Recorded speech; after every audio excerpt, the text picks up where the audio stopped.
प्रकृति सर्वश्रेष्ठ तंत्र के अलावा कोई एक सांस तक नहीं ले सकता, शेष सब तो छोड़ ही दो। समस्त अनंत विशाल भौतिक सृष्टि और अनंत सूक्ष्म तक सिर्फ अस्थायी तत्वों गुणों से निर्मित विस्तार प्रकृति का नियंत्रण के पीछे तंत्र है।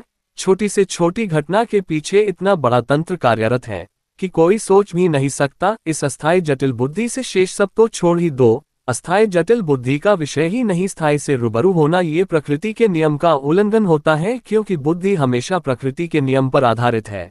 अस्थायी जटिल बुद्धि की निर्मित ही प्राकृतिक रूप से प्रकृति के लिए ही हुई है, जो प्रकृति के निजाम तंत्र का एक हिस्सा है। जो भी समस्त अनंत विशाल भौतिक सृष्टि में होता है वो सब एक प्रकृति के सर्वश्रेष्ठ तंत्र से होता है।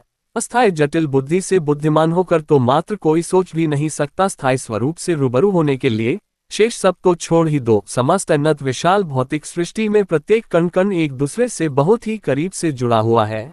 अनंत सूक्ष्मता से जीवित अजीवित कुछ है ही नहीं। स्थायी अस्थायी तो जरूर है।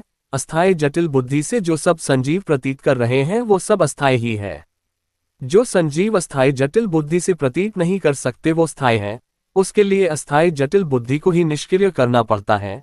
प्रत्येक जीव की अस्थायी जटिल बुद्धि प्रकृति के नियम पर आधारित है। प्रकृति के साथ बुद्धि भी उसी पल अपडेट हो रही है।